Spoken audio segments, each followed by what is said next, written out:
dunes were actually a lot better. This is the pyramids of Giza. So we have an HD car.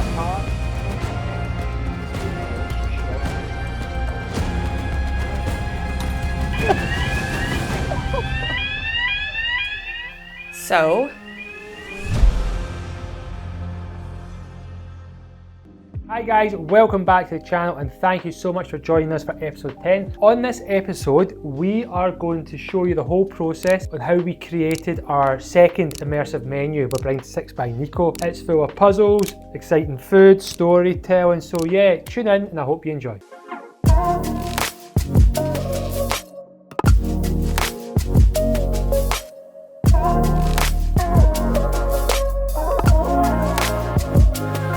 So the step-by-step process of creating a theme always starts off with the creative seed. This is one kind of Magda and myself kind of work together on. What is that creative seed? What is that storytelling? And then to be honest, we're lucky to have Magda. She kind of takes that and owns that whole process. She works with a small team and basically turns that kind of brief ideology meeting with myself into this really immersive story that's exciting with gamified puzzles, how it all connects. That's the kind of first process, and then after that, the kind of exciting day is when she brings that to playtest. She brings that whole experience concept and the gamified stuff, pitches that to several members of the team just to gain valuable feedback. Bits, you know, did they understand? Other team members bringing their insight, can we improve this? But also it's just really important, really test that model, get all the feedback, get it right before we start putting out the investments for all these kind of props and printing and materials, try and elevate it just a touch more. How's it all went so far, Roz?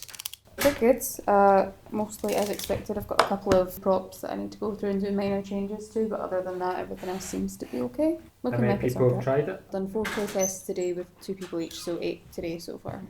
We are here to test the Around the World concept for 6 by Nico, to then build the food around. Okay, cool. Let's do this. The Around the World concept working title, we'll come up with something better. We've been asking everyone for their ideas today and what it reminds them of. That's for you to open and interact with. Oof, it's a big letter. PSN equals A. Q. No, 6. This middle bit doesn't turn. No, it doesn't make any sense. Okay, let's just keep going. Genius! Just told you to do it. No, you didn't. Right, so M and A. So Q is C. F is Q is E. I'm not really helping here, Rachel. What are you saying, Rachel? Yeah, this doesn't make sense. Why I get 5 minutes and you get 5 minutes? That's not how this is supposed to work. We're supposed to do it as a team. 1, 2, 3, 4. 1, 2, 3, 4, 5, 6. It doesn't say anything about the numbers being there. Oh, keep going, keep going. Keep going, keep going. You've just sat with him and got me as his marker. Don't read my note. Just actually doodled your own name. What do you guys think of the experience? I think it needs just now like a half creative day, really looking at the food element and how to bring that into the experience. This is like the kind of first stage now. I think now you have to bring the food in and then kind of now just tweak both of them to try just and get them to match. But as the foundation, I think the foundation's definitely there. It's just like where you go deeper into that destination, like, you know.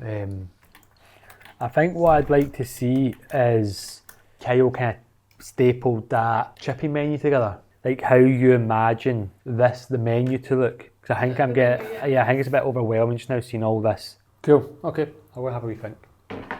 Thank you very much, guys. Thank you. Thank you. Cheers, guys.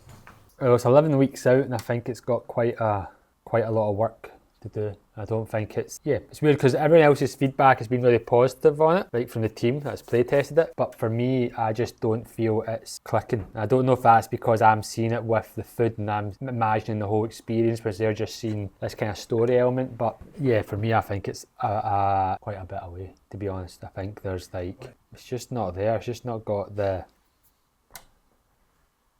magic spark.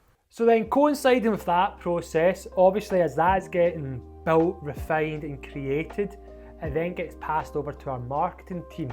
And that is when the product and the ideology is pitched to them, and now it's of course up to them, how do we communicate that to excite and engage our audience. That is the next kind of fun process, where a larger part of the team take that asset and then how they get creative with that to engage and excite our community. A little bit of an overview of where we're at. When it comes to the visual look and feel and the atmosphere that we want to create, it's an adventure. So we're looking at Indiana Jones a lot for a lot of the things that we want to do, sort of like visually in terms of story, in terms of how we want to make customers feel. So it's like, how do we bring this drama to the plate and to customers' experience in restaurants? And then how do we keep the nice balance that we managed to get with Murder Mystery of sort of keeping things interactive but not overshadowing the dining experience that people are still coming to restaurants for. So you can see that Indiana Jones vibe is sort of like shining through both routes that we're looking at for the hero shop itself.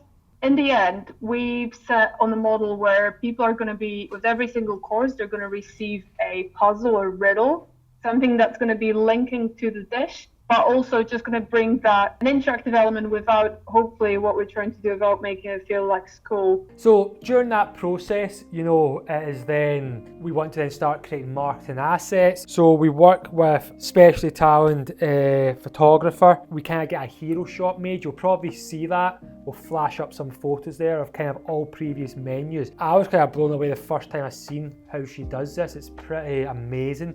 Yeah, and that's really the next stage is really that asset creation. So my name's Susan Castillo and I'm a still life and product photographer. For something like this, we need to capture everything the menu's about in an exciting, energetic way, with the key goal to be getting customers hyped for the menu. So this is like, usually the hero's revealed at the point where it's like, here's the menu. So it needs to like straight away capture attention on social media. Obviously, everything's loud on social media, so we need to be louder. Well, we're just trying to get all the positions and things right, because you need an anchor point, and like once you start building around that anchor point, there's kind of almost no way back. So you have to get this point like right from the get-go. And once we commit to this position, it gets trickier and trickier to move things as we go. So that's me, that's part of the process. There's a lot of development and there's a lot of processes that happen before we get to this stage. Research, selecting the right props, and I will generally sketch up a couple of ideas of how we can play out the theme, translate that adventure, that Indiana Jones vibe, accumulating a lot of those elements and those bits and pieces. This captures the start of the story very well. Little insider here. The story starts with antique vase is found, and that's where the adventure starts. So this is like both, I keep doing this, but the vase is literally the start of this journey for the customers, obviously in the story. When selecting one of Susan's sketches, we have to think about like which composition is going to immediately capture what we're trying to tell. In this case, it's the adventure story, so that's the kind of elements. You've got the plane, so there's the element of travel, there's going to be a map in there. So there's a lot of things to balance, literally. Yeah. Nice. I think when something's done physically, there's an authenticity to it. You just can't tell why. Your eye just knows that it's the magic about it being real. It's all those kind of nuances that happen that you kind of can't verbalize, or they're just there. So we've made a decision on the plane and where it's going, so just locking it in. We took so long to figure out the vase and the plane because they're going to be the foundation of it all, and everything else is going to be built around it. And that's where the key energy, at least how we're interpreting it, is going to be coming from that movement there. So you should see it come to life quickly after this. I would really say the identity from day one of that whole marketing storytelling is that video, that 60 second video for us is such an important asset that we create. We're lucky enough that we have a team of like 3-4 videographers in-house to help create that. That is that 60 seconds that we have that tells that story and excites that guest and shares that experience. And that for us is our biggest driver. So that there is such a big part of every one of our campaigns. It's like how we try and bubble wrap wrap that whole experience and communicate it in 60 seconds to excite our audience. That is a big one for us. The plan for today is we're gonna shoot some stuff in this office, and it's gonna be very much like adventure vibes, a desk. We've got maps that we tea stained, quill ink, and this vase, which is like a core piece of the puzzle of Six Wonders of the World. And we're just gonna film some stuff there, and then we're gonna head to a beach, and then we're gonna bury the vase in the sand, and it's gonna be all about this idea of like, you're the one finding it, because when you're dining at the restaurant, like it kind of opens like you've won this vase at an auction. So we're kind of telling the story of like how this vase was even, you know, given to the auction house in the first place, which I think is pretty cool. All right, hold it a little bit to the left. Perfect.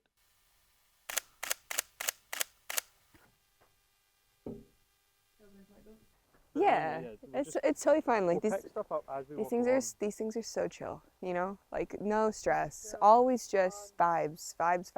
You know what it is? It's the Jack Sparrow in me. It's the adventure. Remember,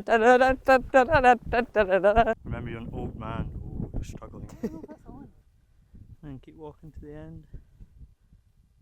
I thought you were using that as a periscope. So it's going pretty well. I've just buried my vase in the sand. We're now going to have a modern day person come and pick it up. I think she's now going to come with a brush and sort of brush it up as if she's just found it, and that's going to be the connection between two different eras. Can't really tell it's a vase. I'm just walking my dog, you know. No, you're an aspiring archaeologist, and you've heard. Still slow. Yeah, just slowly dig it out. Wow. Wow. That's good. Good? Do we need to reshoot? No, that's No? That's the one. So I think the shoot went really well. It was really fun. We got really creative with the angles. The light was nice. The dunes were actually a lot better than we thought. And then just cut to us eating ice cream. Do you know something? All this talk of the ice cream's actually put me off it.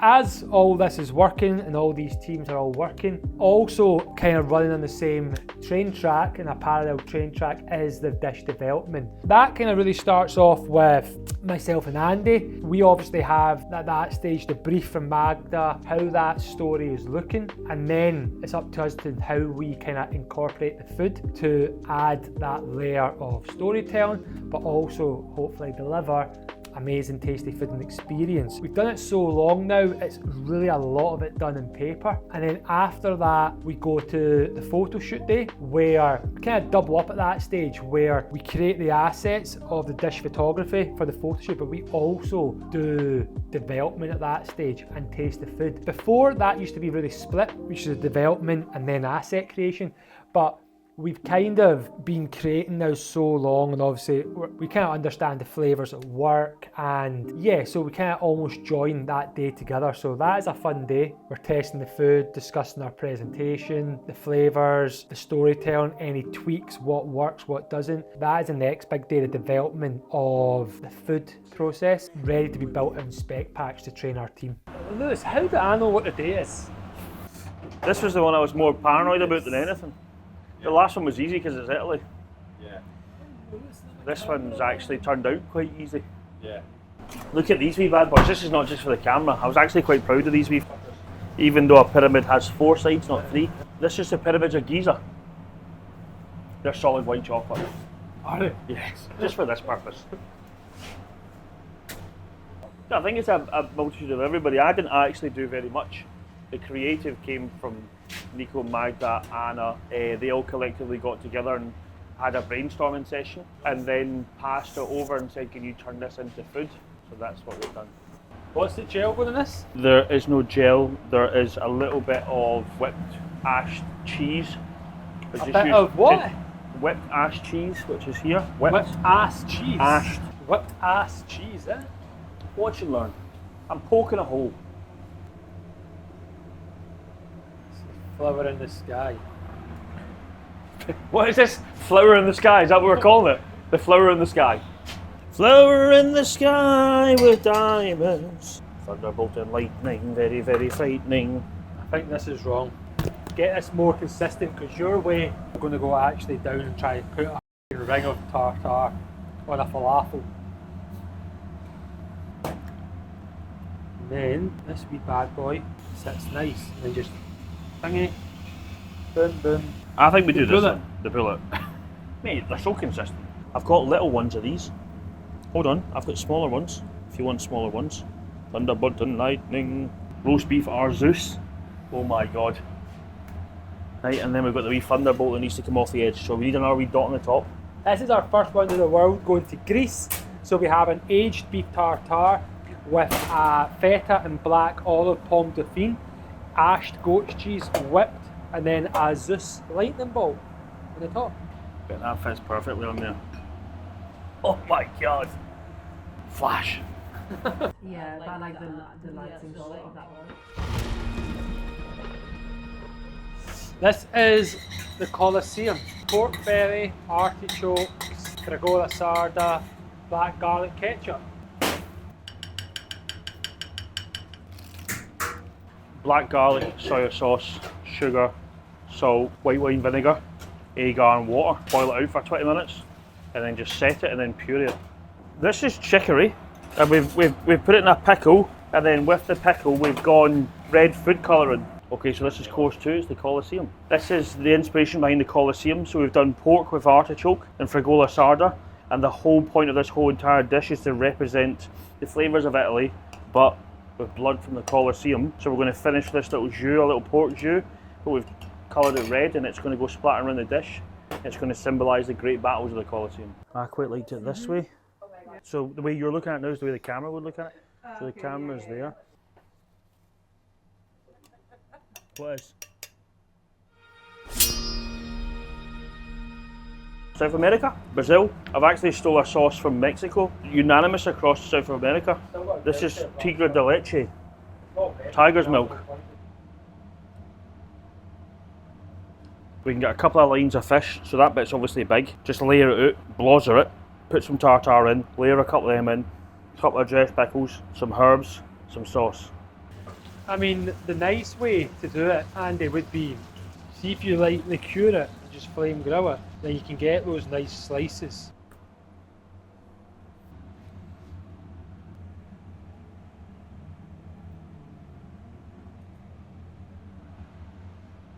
So this is our third course, second starter.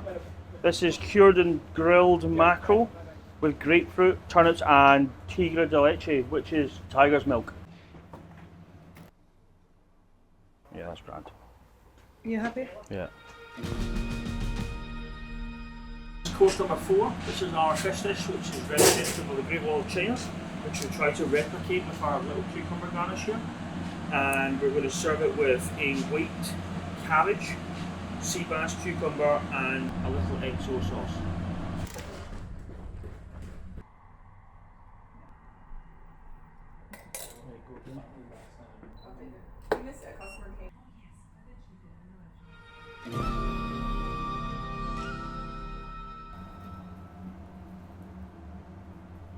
We've played around with these flavours before for Mumbai back in 2020. The flavours were unbelievable. So we thought, right, we'll do it again for 2025. This flavour's tried and tested, so for me it's a no-brainer. This is course number 5, and this is the Taj Mahal. Our influence of the Taj Mahal. This is lamb makhani with a little lamb sausage, burnt pepper, and a little coconut pickle.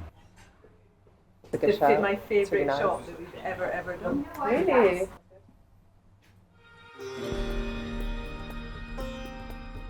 We've got the pyramids of Giza here. So this is basically a chocolate shell that we've set and filled with a mousse, and then we've flocked it with cocoa butter and white chocolate, and then we've sprayed it again on top with a cocoa butter milk chocolate-esque kind of colour, and then we've sprayed again with gold, and then we went back again with the white colour to make it look like sand. I think it looks pretty sandy. Yeah, it looks very sandy. So yeah, there's a bit of work behind it. They're just little triangles, little pyramids, little rough twills. I'm just going to pop them in, just fill them in the gaps, see what happens. This is course number 6. This is the pyramids of Giza, okay, Egypt. So we've made 3 little pyramids, sandy colour, wee bit of gold on there, a little brown butter crumb, a little citrus gel, and a sour yoghurt sorbet. One of the biggest successes that we've seen from Murder Mystery, which we wanted to continue on to this, was the menu. It was almost like a small book that was interactive, not only told you dishes, but it just kind of connected, and the way it was designed and brought the whole story to life. You know, it had the puzzles in it, the clues, the interactive elements. So that was something that was a massive success in Murder Mystery. You know, it was a big asset for us in terms of, like, we always think as well of Instagrammable moments, because a big part of marketing is your customers marketing and taking pictures and sharing that. Every menu, like, how do we create those 3 Instagrammable moments? And that menu for us in Murder Mystery was one. The amount of times that image and that snapshot got photographed and shared was really powerful. So it was just natural that that was an asset we wanted to continue. She's done a good job. I like the gimmick of using the bits of tape, like it was in a journal. Like, that's cool as hell. What phase is the menu at? A phase where it should have been 2 weeks ago, not today. The menu's good though. Still a few loose ends in terms of the overall print. I guess add-ons that we're investing in. That's quite cool. It's off the back of the success of Murder, isn't it? I mean, you know, those menus worked. It felt good having something on the table that was physical and people get to touch and pass about, and during the experience can go and go back to, whereas before we've never had that for Murder. So it's very cool, even like wee bits of coffee spilt on it. I think that's to make it look like it's part of it when customers actually spill coffee on it. Gets his bigger life cycle out of it. Do you know how many of these we order? 800 and something. 890. How much a pop? I think they're £12 a pop. It's the highest thing we invest in is those menus. So guys, and that's genuinely us up to this point and how we create that menu. Even to this stage, you know, and it has taken 3 to 4 months to build that. Even today, we made some decisions like changing the experience, adding this in, ordering it. That's now a rush trying to get that. The quantity, I think it's like 800 of them delivered in time. Yeah, it is a lengthy process. It's a process that we're always tweaking and evolving, but everything is done to genuinely try to deliver the best experience possible. So yeah, that is us up to this moment. I even still don't think it's done. I still think it will evolve and tweak up to the final day. Hope you enjoyed the video. We're super excited about this menu. 6 Wonders of the World launches on the 21st of April. Our second immersive experience. I really do hope you can all join. Unfortunately, there won't be a video next week. I think we're going to make it bi-weekly. We were meant to be going to Korea on Monday, but we woke up to some sad news that there was some fires broke out in Korea. So we have literally spent the whole day changing that, and we're actually flying out to New Orleans. We've had about 6 members of the team working on that, changing a whole itinerary, roadmap and route, but we're away to New Orleans to try and experience amazing food, an exciting journey, and we've got a kind of exciting menu from that we're looking to build. So yeah, a couple of weeks will be the next video, probably documenting that story. Hope you can join us then, and thank you so much for joining us again for episode 10. And now, as always, to roll the competition winners for last week.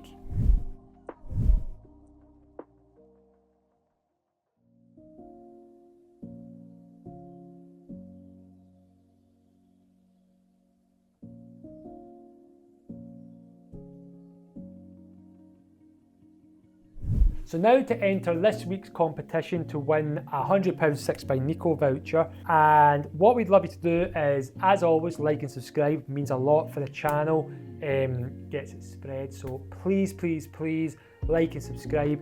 And we just want one comment and something you'd like to see us do in America. So one comment, something you'd like to do in America, we'll try and do it. Enter this week's competition and be in with a chance to win £100 of 6 Nico vouchers. So thank you again, guys, and we'll see you in a couple of weeks. There was a bit of an issue.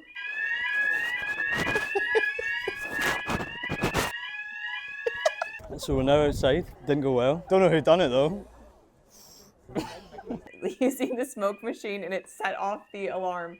But yeah, it's not, you know, it's never a normal day. That's what I'm learning. It's never a normal day.